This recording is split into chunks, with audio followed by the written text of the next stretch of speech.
ওটটা নিয়া নিয়া নবীর দরবারে রওনা। নবীকে যায় বলে, নবী গো, ওটটা নিয়ে আমি চলে আসলাম গো নবী। এই গর্ভবতী গাভীর ওটটা আমি আমার বধূ ভাইটারে দিয়া দিলাম। নবী খুশি হয়ে গেলেন। বধূ ও গাভীর ওটটা পাইয়া বড্ড খুশি হয়ে গেল। আল্লাহর কাছে তার দানটাও ভারী পছন্দ হয়ে গেল। আল্লাহ কয়, জিবরাইল যাও যাও, রহমাতুল লিল আলামিনের দরবারে যাও। এই বধূকে একটা গাভীর উট দেওয়ার কারণে আমি আল্লাহ খুশি হয়ে গেলাম, আমি আল্লাহ বড় রাজি হয়ে গেলাম। যাও রে, এই গাভীর উটটা নিয়ে দেওয়ার কারণে তুমি আমার নবীর কাছে জানায়া দাও, আব্দুর রহমান ইবনে আউফ একটা উট দিয়েছে, আল্লাহ সন্তুষ্ট হয়ে গিয়েছে। ৭৯,০০০ উট আমার মাওলার দরবারে দান করলে যে সওয়াব হয়ে যেত, একটা উট দান করার কারণে আল্লাহ পাক তার আমল নামায় সম পরিমাণ সওয়াব দিয়া দিছে। আশেপাশের সাহাবী যারা, এদেরও তো মাথা গরম হয়ে গেল। কি রে, আব্দুর রহমান ইবনে আউফ একটা উট দিয়া দিল, এত ফায়দা হয়ে গেল, আমরা কেন দিতে পারবো না? মদিনাওয়ালা নবী বলেন, সঙ্গে সঙ্গে সাহাবায়ে কেরামেরা দৌড়াইয়া যায়, এক একজনে উট আনার জন্য দৌড়ায়। কেন আনবে?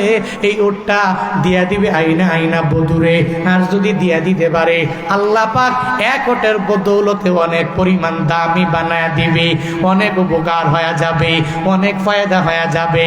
সব সাহাবায়ে কেরাম তাদের বাড়ি থেকে উট আনার জন্য দৌড়ায়, সবাই উট আনার জন্য নবীর দরবার থেকে দৌড়াইয়া যায়, আর উটগুলো নিয়ে যে আসে। মুহাদ্দিসিনে কেরাম বলেন, নবী তাকায়া দেখে মসজিদে নববী থেকে এই যে সাহাবায়ে কেরাম মনে হয় একটা উটের পাল নিয়ে আসছে, শুধু বধূরে কে আগে দিবে, আর বধূকে দিয়া আমার মাওলার পক্ষ থেকে বড় পুরস্কৃত নিজের বানায়া দিবে। আল্লাহর পক্ষ থেকে আজরুল কারীম এমন এক সম্মানিত প্রতিদান পাওয়ার জন্য এরা বড্ড পাগল পারা হয়ে যেতে লাগলো। এরা উটগুলো আনে আর বধূরে দিয়া দেয়। বধূরে, তোকে আব্দুর রহমান ইবনে আউফ একটা উট দেওয়ার কারণে আল্লাহ পাক ৭৯,০০০ উট দান করলে যেই সওয়াব হতো, ওই সওয়াব তোরা তার আমল নামায় দিয়া দিছে। এই উটটা তোরে দিয়া দিলাম, আমার জন্য বধূ তুই দোয়া করিস। রহমাতুল লিল আলামিন ওই বধূটাকে দাঁড় করায় রাখলেন, আর সবাই একটা একটা করে উট দিয়া দিলেন। মুহাদ্দিসিনে কেরাম বলেন, ওই বধূ নবীর দরবার থেকে এমটি পকেট নিয়ে নবীর দরবারে আসলো, আর যাওয়ার সময় উটের পাল নিয়ে রওনা হয়ে গেল। ওই উটের পালের মধ্যে একটা উট না, দুইটা উট না, তিনটা উট না, চারটা উট না, ১,০০০ উটের পাল নিয়ে বাড়ি রওনা হয়ে যায়। ও বান্দা, মদিনাওয়ালা নবী যদি, এমন নবী যদি ধমক দিয়ে দাঁড়ায় দেয়, যাও আই বধূরে, তুই ইসলাম বোঝো না, তোরে আমি রাখবো না, তোরে আমার কাছে টানবো না, এটা বললে এই বধূ এত আমলও শিখতো না, আমার মাওলার প্রতি ইমানটাও বধূর বাড়ত না, ওই বধূর পরিপূর্ণ স্বাবলম্বী বধূ হইতে পারত না। আল্লাহ কয়, আপনার ব্যবহারের কারণে আপনার আশেপাশে লোকের কোনো অভাব নাই। ও মেম্বারেরা, আচরণটাকে ভালো করে নাও, ওয়ার্ডের লোকের আপনারে মোহাব্বত করবে। চেয়ারম্যান সাহেব এলাকার লোকদের প্রতি ইনসাফ কায়েম করবেন, এলাকার লোকেরা, ইউনিয়নের লোকেরা আপনারে বড্ড মোহাব্বত করবে। ও মেম্বার অফ পার্লামেন্ট, আপনিও যদি মানুষের সাথে ভালো ব্যবহার করেন, এই মানুষগুলো আপনার দিল দিয়ে অনেক পরিমাণে ভালোবাসবে। আল্লাহ পাক অনেক বড় ধরনের এক লিডার আপনারে বানায়া দিলেন, নেতা বানায়া দিলেন, ইমামে আদেল হবেন, এমন এক ন্যায়পরায়ণ বাদশা হয়ে যাবেন, আমার মদিনাওয়ালা নবীর নমুনা বানাবেন। যদি ইমামে আদেল হতে পারেন, ওদিকে তো অনেক বড় ফায়দা হয়ে যাচ্ছে। নবীজি বলেছেন, হাসরের ময়দানে সাবাতুন ইউজিল্লুহুমুল্লাহু ফি জিল্লিহি ইয়াউমা লা জিল্লা ইল্লা জিল্লুহু, আল ইমামুল আদেল রাহমাতুল লিল আলামিন বলেছে, হাসরের ময়দানে আরশে মুআল্লার ছায়া ছাড়া আর কোনো ছায়া যেদিন থাকবে না। আল্লাহ পাক ওদিন 7 গুণে গুণান্বিত বান্দা যারা, এদেরকে 7 শ্রেণীর লোকদেরকে আরশে আল্লাহর নিচে জায়গা করে দিবে। এর মধ্যে 1 নাম্বার ইমামে আদেল, ওই ন্যায়পরায়ণ নেতা, যে ধনীর বেলায় যেই বিচার করছে গরিবের বেলায় একই পরিমাণ বিচার করলো। কিন্তু আমগো সমাজে এখন তো দেখা যায় হুজুর যদি কোনো দোষ করে হুজুরের পায়ের মধ্যে কামড় দিয়া ধইরা থাকে, আর হুজুরের অপোজিটে যদি কোনো নায়ক নায়িকা যদি কোনো অপরাধ করে ওর পাসপোর্টও আটকানো হয় না, ওর ভিসাটাও আটকানো হয় না, এয়ারপোর্টের মধ্যে আটকানো হয় না। হুজুর ছোট্ট থেকে ছোট্ট ওটা অপরাধ ধরেও বিবেচিত হবে না, ওই অপরাধটাকে এত বড় অপরাধ মনে করে। ওই হুজুরে কি বাংলাদেশে সব মানুষের সামনে সন্ত্রাস কেমনে প্রচার করা যাবে এই চিন্তা নিয়ে নিয়ে আগায়া যায় না রে। নামাজ পড়তে পারো, রোজা রাখতে পারো, কোরআন তিলাওয়াতের আমল করতে পারো, হুজুরের বেলায় বিচার করলা, নায়ক নায়িকার বেলায় বিচার করলা না। হুজুরের বউটা কি রিয়েল নাকি আনরিয়েল এটা নিয়ে বারবার রিসার্চ করলা। ওই নায়ক নায়িকা যারা এরা বিয়া করছে কেমনে, আগে তো বাচ্চার সংবাদ দেয়, এরপরে বউয়ের স্বামীর সংবাদ দেয়, এরপরে স্বামী বউয়ের সংবাদ দিয়া দেয়। এদের বেলায় বিচার নাই। আমগো হুজুরেরা ছোট্ট থেকে ছোট্ট একটা দোষ করলে হুজুরের জিন্দানখানায় বছরের পর বছর বন্দি রেখে দেয়। হুজুরের ছেলে যদি বারবার হুজুরের সাথে মোলাকাত করতেও যায়, ওই ছেলেটাকে পর্যন্ত বাবার সাথে মোলাকাত করতে দেয় না, সাক্ষাৎ করতে দেয় না। এমন নিমুখারামও আছে না না। আসরের ময়দানে জবাব দেওয়া লাগবে। আল্লাহ পাক ইমামে আদেল যেই বান্দাগুলো হয়ে যাবে এদের বড্ড দামি বানায়া দিবে।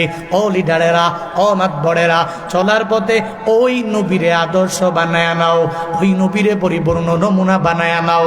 হৃদয়টারে এত পরিমাণ কোমল বানাও যেই কোমল হৃদয়ে নিয়ে নিয়ে সবার মন জয় করা যাবে। আল্লাহ পাক বলেন, আমি আল্লাহর রহমতের কারণে আপনার দিলটা বড় নরম হয়ে গেল, আর এই নরম দিলের কারণে আপনার আশেপাশে লোকের কোনো অভাব নাই। এবার আল্লাহ পাক বলেন, আপনি এদের পরিপূর্ণভাবে ক্ষমা করে দেন। ফাফু আনহুম ওয়াস্তাগফির লাহুম, আর এদের জন্য আল্লাহর দরবারে আপনি ক্ষমা প্রার্থনা করেন, আপনি ইস্তেগফার করেন। ওয়াশাওয়িরহুম ফিল আমর, এই বিষয়টা নিয়ে আপনি সবাইকে যে কোনো একটা বিষয়কে নিয়ে সঙ্গে নিয়ে নেবেন, একটা মুশাওয়ারার মধ্যে বসে যাবেন, একটা পরামর্শের সবার মধ্যে বসে যাবেন। ওই পরামর্শগুলো আল্লাহর উপর তাওয়াক্কুল করে করে ভরসা করে করে একটা পরামর্শ সবার মধ্যে যায়, সবার কাছ থেকে মন্তব্য লইয়া একটা ডিসিশন নিবেন, একটা সিদ্ধান্ত নিয়ে নিবেন। এই আদেশ নবীরে দিয়েছেন কে? আরো জোরে বলেন, কে দিয়েছেন? নবীকে দিয়েছেন। এর মানে পৃথিবীর সব নবীর উম্মতের লিডারকে দিয়েছেন। তুমি মানুষকে ক্ষমা করতে পছন্দ করবা, তবে মাঝে মাঝে দয়ার গুণ প্রয়োগ করবা, মাঝে মাঝে রাগের গুণটাকেও প্রয়োগ করবা। কারণ রাগের গুণ প্রয়োগ না করলে সমাজটা চুড়ে ভরে যাবে, ডাকাতে ভরে যাবে, দুর্নীতিবাজে ভরে যাবে, সন্ত্রাস দিয়ে ভরপুর হয়ে যাবে। মাঝে মাঝে এদের বেলায় রাগটাকে প্রয়োগ করো, ভালো মানুষের বেলায় একটু দয়ার গুণটাকে যদি প্রয়োগ করতে পারো তো তুমি তো লিডার, এমন লিডার যার নমুনা রহমাতুল্লিল আলামিন, এমন এক লিডার তুমি হবা। মানুষকে ক্ষমা করবা, আর যদি কোনো ডিসিশন নিতে হয় সবাইকে নিয়ে বসবে, বৈশা সবাইকে একসাথে করে সুন্দর করে একজনের কাছ থেকে এক একটা সিদ্ধান্ত মন্তব্য নিয়ে নিয়ে এরপরে ডিসিশন নেওয়া লাগবে। কিন্তু এখন তো এমন হয়েছে আমরা ডিসিশন নিতে যা নিজে একাই নেই। আমার পরিচিত এক মসজিদের সভাপতি আছে, আমার পরিচিত উনি এমন পরিমাণে মুশাওয়ারা করে, মসজিদের কোনো কাজের জন্য সবাই কয় তোমরা সবাই আসো, একটা বৈঠক আছে, সবাই ডাকে। বৈঠকের কথা বলে যখন বললো সবাই আসলো, আসার পরে এবার কয় এই সহসভাপতি তোমার মন্তব্য কি বলো, এই ক্যাশিয়ার তোমার মন্তব্য কি বলো, এই সেক্রেটারি তোমার মন্তব্য কি বলো। যে কোনো একটা কাজ করতে যে ডিসিশন নিতে যে প্রত্যেকের পক্ষ থেকে এক একটা মন্তব্য আইনা। এরপর উনি বলে তোমরা যত কথা কইছো আমার একটাও বুঝয় নাই, আমি আগে যেটা কইছিলাম ওইটাই ঠিক, তোমাদের একটাও ঠিক নাই। মুশাওয়ারা, এটা পরামর্শ হয় নাই, এটা ঘাট তেরাঙ্গি হয়েছে। এই আমার পরিচিত এই সভাপতি মানে লাইফে যতবার কোনো মিটিংয়ে বসছে সবাইরে আনছে, সবাই ডাইকে আইনা একসাথে বসছে, বৈঠকও দিছে, দেওয়ার পরে খালি হ্যাঁ সিদ্ধান্তটাই হ্যাঁ কয়, আর মানুষ যা কইতাছে এ কয় তুমগো একটাও আমার বুঝে না।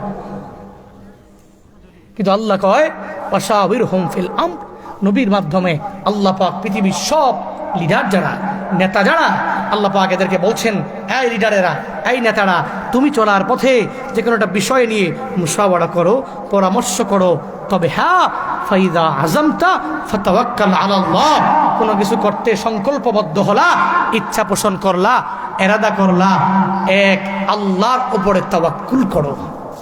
কার উপরে? কার উপরে? বিল্ডিং বানাইবেন, নিয়ত করেছেন, তাওয়াক্কুল কার উপরে? কার উপরে? শুনেন, যে কোনো কাজ শুরু করবেন, শুরু করার আগে এক আল্লাহর নামে শুরু করবেন। কার নামে? আল্লাহর নাম নিয়া যে কাজটা শুরু করা হবে ওই কাজে বরকত দিবেন কে? কে দিবেন? যে কোনো কাজ করার ক্ষেত্রে আপনি আল্লাহর উপরে ভরসা করে শুরু করবেন। যেমন ঘর থেকে বের হয়েছেন, কি পড়ব? বিসমিল্লাহি তাওয়াক্কালতু আলাল্লাহ লা হাওলা ওয়ালা কুওয়াতা ইল্লা বিল্লাহ। বের হয়েছেন, আপনি পড়েন না বিসমিল্লাহি তাওয়াক্কালতু আলাল্লাহ, এটা পড়লে গুনাহ হয়েছে, ক্ষতি হয়েছে, টাকা লস হয়েছে, না, কিচ্ছু হয় নাই। পড়লাম, আমার জবানের ক্ষতি হয়েছে এমনটাও না, আমার ভোকাল কর্ড নষ্ট হয়ে গেছে এটা এমনও না। বিসমিল্লাহি তাওয়াক্কালতু আলাল্লাহ, এটা পড়লাম, আল্লাহ আমার প্রতি রাজি হয়ে গেল। আমি বললাম, আল্লাহ গো, তোমার উপর তাওয়াক্কুল করে বের হয়েছি, লা হাওলা ওয়ালা কুওয়াতা ইল্লা বিল্লাহ, আমার শক্তি নয়, আমার সামর্থ্য নাই, আমার কিচ্ছু নাই, আমার কোনো তৌফিক নাই, কোনো ক্ষমতা নাই, ইল্লা বিল্লাহ। তবে তুমি যদি দাও তাহলে আছে, তুমি না দিলে আমার কিচ্ছু নাই। শেষ। আল্লাহর উপর তাওয়াক্কুল করে বের হলেন, বাসে উঠছেন, কি পড়বেন? সুবহানাল্লাযী সাখখারা লানা হাযা ওয়া মা কুন্না লাহু মুকরিনিন ওয়া ইন্না ইলা রাব্বিনা লামুনকালিবুন। আমাদের বিমানগুলোতেও পড়ে, হ্যাঁ, লেডিস এন্ড জেন্টলম্যান, হ্যাঁ, রেসপেক্টেড প্যাসেঞ্জার, প্রথমে আল্লাহু আকবার, আল্লাহু আকবার, আল্লাহু আকবার, এটা দিয়ে শুরু করে। এরপরে কয় সুবহানাল্লাযী সাখখারা লানা হাযা ওয়া মা কুন্না লাহু মুকরিনিন ওয়া ইন্না ইলা রাব্বিনা লামুনকালিবুন। মানে আমি বের হয়ে গেলাম ওই রবের নামে। সুবহানাল্লাহ, আল্লাহ এত পবিত্র, আল্লাহ এত মহান আমার আল্লাহ। সুবহানাল্লাযী সাখখারা লানা, যিনি আমাদের জন্য এটাকে নিয়ন্ত্রণাধীন করেছেন। এই যে বিমান চলে, নিয়ন্ত্রণ কি আমি করি? কে করে?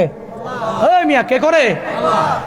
যানবাহনে চলছি, আমার প্রাইভেট কার দিয়ে চলতেছি, 120-30 চলছে গাড়ি, এই চলতেছে, কারো পাওয়ার নাই, কারো ক্ষমতা নাই, কারো এবিলিটি নাই, এটাকে নিয়ন্ত্রণ করেন কে? এজন্য আল্লাহকে বলেন বের হওয়ার পরে, আল্লাহ এটা তোমার নিয়ন্ত্রণাধীন, এটা আমার হাতে কোনো কিছুই নেই, তোমার উপরে প্রত্যেকটা কেমনে চলবে, কেমনে যাব, কেমনে গন্তব্য যাব, এই সব কিছু তোমার উপরে, আমাদের হাতে কিছুই নাই।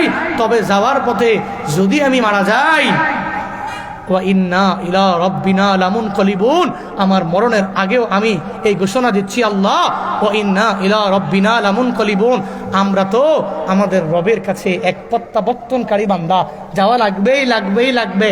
আমি যাব, আমার মায় গেছে, আমার বাবাই গেছে, আমার দাদাই গেছে, যেই লাইনে ওরা পথিক হয়েছে আমিও তো ওই লাইনের পথিক। আল্লাহ এজন্য কোনো টেনশন আমার নাই, যদি মারা যাই তাহলে তো তোমার দরবারে যাওয়া লাগবেই। এই দোয়াটা পরে বের হবেন।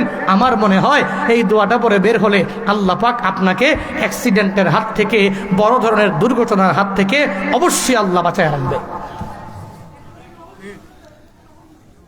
বিশ্বজয়ী হাফেজ নাজমুস সাকিব, নাম শুনেছেন অনেকেই। গত 3 বছর আগে আমরা 4-5 জন ফ্রেন্ড সার্কেল মিলে যাব সাজেকে, ঢাকা থেকে রওনা হলাম, সাজেক যাব। তো সে উঠেই বলল, তোমরা সবাই প্রথমে নবীর উপর কয়েক মর্তবা দুরূদ পড়ো, পরে এরপরে সুবহানাল্লাযী সাখখারা লানা হাযা ওয়া কুন্না লাহু মুকরিনিন ওয়া ইন্না ইলা রাব্বিনা লামুনকালিবুন, এই আয়াতটা পড়ো, এরপরে আবার কিছু দুরূদ পড়ো, পরে আমার সাথে সবাই রওনা করো। আল্লাহর কসম 3 বার করে বলতে পারি, আমরা ঢাকা থেকে সাজেক যাব, সাজেক থেকে ঢাকা আসব, আল্লাহ আমাদেরকে পাহারা দিবে। এটা চলার পথে আমরা যে চলি, মিয়া 24 আওয়ার্সের মধ্যে আমার তো মনে হয় আমরা 20 ঘন্টা, 14 ঘন্টা, 12 ঘন্টা গাড়িতেই থাকি। এই চলছি এখান থেকে ওখানে, ওখান থেকে ওখানে, কেমনে চলি? আল্লাহর উপর তাওয়াক্কুল করে দোয়া পড়ি। আমি এতটুকু বিশ্বাস করি, এতটুকু ট্রাস্ট করি আল্লাহর উপরে যে আমি এই দোয়া পড়লে, এই আয়াত পড়লে আল্লাহ পাক আমাকে পাহাড়া দিবে। তাহলে তাওয়াক্কুল করবো কার উপরে? কার উপরে করবেন? ফাইদা আযামতা ফাতাওয়াক্কাল আলাল্লাহ। আল্লাহ পাক বলেন, সংকল্প করলি তুই একটা কিছু করবি, রবের উপরে তাওয়াক্কুল বান্দা তুমি করে নাও। আল্লাহ পাক নবীর মাধ্যমে দুনিয়ার সব বান্দাদের জানায়া দিলেন, ও বান্দারে, কিছু করতে গেলে আমার মাওলার উপর ডিপেন্ড করো, আল্লাহর উপর তাওয়াক্কুল করো।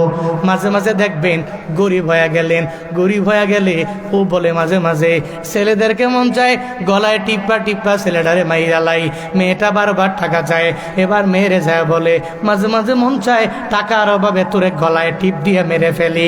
এই কথা অনেক মহিলারা বলে, অনেক বাবারা পর্যন্ত বলে। কেন বলে? গরিবী হালাতের মধ্যে পড়ে ডিপ্রেশনে পড়ে যায়। এই যে দ্রব্যাদির এত দাম, মধ্যবিত্ত পরিবারগুলোর হালত বড় ভালো না। এরা মাঝে মাঝে দেখবেন পাগল পাড়া হয়ে যায়, কেমনে দ্রব্য কিনবো, কেমনে মাল কিনবো, কেমনে আমি চলবো। শুধু এই চিন্তা নিয়ে বান্দা তুমি আগায়া যাও। শুধু মনে মনে ভাববা আমি আল্লাহর উপর তাওয়াক্কুল করে আগাইলাম, আল্লাহর উপর ভরসা করে আমি আগাইলাম, আমার হাতে যা এবিলিটি আছে আমি নিয়ে বাজারে চলে গেলাম। আল্লাহ গো, এতদিন পর্যন্ত আমি ভালো খাইতে পারছি, এখন থেকে হয়তো আমি ভালো কিছু খাইতে পারবো না। ও আল্লাহ, তুমি আমার এত অল্প রিজিকের মধ্যে বরকত বাড়ায়া দাও। আল্লাহর উপর ডিপেন্ড করনেওয়ালা বান্দা যারা, আল্লাহ পাক ওই ব্যক্তির জন্য রিজিকের মাত্রাটার মধ্যে বরকত বাড়ায়া দেয়। কোনো টেনশন বান্দা হয় না। 10 বছর হয়ে গেল, এখনো পর্যন্ত আল্লাহ পাক কোনো ছেলে দেয় নাই, আল্লাহ কোনো মেয়ে দেয় নাই। পাগল বাড়া হয়ে যায়, আল্লাহকে বাদ দিয়া শাহজালালের মাজারে দৌড়ায়, আর ওই মাজারওয়ালার কাছে যাইয়া ওই মাজারের মধ্যে সিজদায় পর্যন্ত পড়ে যায়, মাজারওয়ালা রে তুমি আমারে ছেলে দাও, আমারে মেয়ে দাও। এটা পাগল বাড়া হয়ে যায়। অথচ না, মাজারে যাব তো জিয়ারতের জন্য যাইতে পারি, আমার আল্লাহর পক্ষ থেকে কবুলিয়াত বান্দা ওই মাজারের মধ্যে শুয়ে আছে, আল্লাহর বড় দামি বান্দা, আমি তার উসিলা নিয়া বড় জোর আমি চাইতে পারি আমার মাওলার দরবারে, কিন্তু আমি তার দরবারে চাইতে পারি না। কারণটা কি? ওই মাজারে যে ঘুমায়, সে যখন দুনিয়ার মধ্যে জীবিত ছিল তারে খাওয়াইতো একজন, চিল্লা বলো তার না। ওনার রাজ্জাক যে আল্লাহ, আমার রাজ্জাক সে আল্লাহ। ওনার গফফার যে আল্লাহ, আমার গফফার হলো সে আল্লাহ। ওনাকে যে রিজিক দেয় আমারে সেই রিজিক দেয়। আমার চিন্তার দরকার নাই, আমার টেনশনের কোনো প্রয়োজন নাই, আমার কোনো প্রবলেম নাই। আমি আল্লাহর উপর তাওয়াক্কুল করে আগায়া যাব। এই বান্দা, যদি আল্লাহ পাক সন্তান না দেয়, একদিন আল্লাহ সন্তান দিয়া কলিজাটাকে ঠান্ডা করে দিবে। ইব্রাহিম নবী তো আল্লাহ পাক যদি বুড়া হওয়ার পরেও যদি আল্লাহ সন্তান দিয়া দিতে পারে, রব্বি হাবলি মিনাস সালিহিন, বারবার আল্লাহকে বলে, আল্লাহ তুমি আমাকে একটা সলে সন্তান তুমি আমারে দিয়া দাও। এটা বারবার বলে, আল্লাহর কাছে বলে। একটা সলে বান্দার জন্য বড় পাগল হয়ে যায়। আল্লাহ পাক যদি বৃদ্ধ বয়সে ইব্রাহিম নবীরে দিয়া দিতে পারে, তোমারে কেন দিয়া দিতে পারবে না? এই বান্দারা, আজকের এই মাহফিল থেকে তালিম নিয়ে বাড়ি যাও। যতদিন দুনিয়ার মধ্যে বাঁচবা, চলার পথে আল্লাহ পাকের পয়গাম্বর কোমল হৃদয়ের অধিকারী, আমিও কোমল হৃদয়ের অধিকারী হয়ে যাব। মানুষ যদি কোনো অন্যায় করে, অপরাধ যদি করে, আমি তার সাথে রাগান্বিত হব না, ক্রোধান্বিত হব না। আমি সম্পূর্ণভাবে ক্ষমা করে দেওয়ার মতো মহৎ গুণটা, ওই গুণে নিজের পরিপূর্ণ গুণান্বিত বানায়া নিব। মানুষের ক্ষমা করব, ইস্তিগফার করব, ইমামে আদেল হয়ে যাব, আল্লাহর উপর তাওয়াক্কুল করে চলবো। সিদ্ধান্ত নিতে যাইয়া একটা মুশাওয়ারার মধ্যে বসে যাব। পারবেন কারা? কারা কারা দুইটা হাত তুইলা মালিকের দেখায়া দে। ও দয়ার মালিক কুদরতের নজর দিয়া তাকায়া দেখেন আল্লাহ, এই ময়দানের মানুষগুলো দুইটা হাত আপনার দরবারে বাড়াইলো। ও আল্লাহ, এই মানুষগুলোকে আপনি কোমল হৃদয়ের অধিকারী বানায়া দেন। এই মানুষগুলোকে সিদ্ধান্ত নেওয়ার ক্ষেত্রে মুশাওয়ারা করার তৌফিক দান করেন। আয় আল্লাহ, আমাদের সবাইকে এমন দিলওয়ালা বানান যাতে মানুষ গালি দিলে আমি যাতে গালিটাকে না ফিরাই, এমন দিলওয়ালা আমাদেরকে বানায়া দেন। আপনার উপরে ডিপেন্ড করে চলার তৌফিক দান করেন আল্লাহ, আপনার উপরে তাওয়াক্কুল করে চলার তৌফিক দান করেন আল্লাহ। আমাদের দুইটা হাত আপনি কবুল করে নেন, আমিন। জোরে বলেন আমিন, আরো জোরে বলেন আমিন। আল্লাহ পাক আমাদের সবাইকে চলার পথে এমন মুমিন নিজেকে হওয়ার তৌফিক দেন, যেই মুমিনরা কোমল হৃদয়ের অধিকারী হবে, মানুষের সাথে অন্যায় করবে না, অপরাধ করবে না, এমন মুমিন আমাদেরকে হওয়ার তৌফিক আল্লাহ পাক দান করেন। জোরে পড়েন আমিন। 2 নম্বরে মুশাওয়ারা করবেন। কোনো সিদ্ধান্ত নিতে যেয়ে, ডিসিশন নিতে যেয়ে সবাইকে নিয়ে বসবেন, পরামর্শ করবেন, সবার মন্তব্যকে সমান সমান গুরুত্বপূর্ণ মনে করবেন, এরপরে ডিসিশন নেবেন। রবের কাছে কিছু চাইতে হলে একটু ধৈর্য ধরে চাইবেন, আল্লাহর উপরে তাওয়াক্কুল করবেন। আল্লাহ এই গুণে আমাদেরকে গুণান্বিত বানায়া দেন, পড়েন আমিন। আজকের এই মাহফিলের আলোচক প্রধান আকর্ষণ ভাই তো খুব সুন্দর সুললিত কণ্ঠের অধিকারী, সুন্দর কথা বলেন, সারা বাংলাদেশ ব্যাপী বলেন, জাতীয় পর্যায়ে একাধিকবার পুরস্কারপ্রাপ্ত, আন্তর্জাতিক খেরাতের সনদপ্রাপ্তকারী হযরত মাওলানা আব্দুল কাইয়ুম মিয়াজি দামাত বারাকাতুহুম বারাকাল্লাহু ফি হায়াতিহি দুনিয়া ওয়াল আখিরা ওয়া ইলমি ওয়া আমালি। সকলে পড়ি আমিন, আরো জোরে পড়েন আমিন। আল্লাহ পাক ভাইয়ের ইলমে, আমলে, হিলমে বরকত বাড়ায়া দেন। সারা দেশব্যাপী, বিশ্বব্যাপী আল্লাহ ইসলামের জন্য কবুল করেন। আল্লাহ কণ্ঠে বরকত দান করেন। আল্লাহ বাকি প্রোগ্রামগুলো আমাদের সবাইকে সুস্থতার হালতে করার তৌফিক দান করেন, আমিন। দোয়া করবেন, দোয়া চাই, আমিও দোয়া করি। বারাকাল্লাহু লানা ওয়া লাকুম ফিল কুরআনিল আযীম ওয়া নাফা'না ওয়া ইয়্যাকুম বিল আয়াত ওয়ায যিকরিল হাকীম ওয়াস্তাগফিরুহু ইন্নাহু হুয়াল গফুরুর রহিম। ওয়াসসালামু আলাইকুম ওয়া রাহমাতুল্লাহি ওয়া বারাকাতুহু।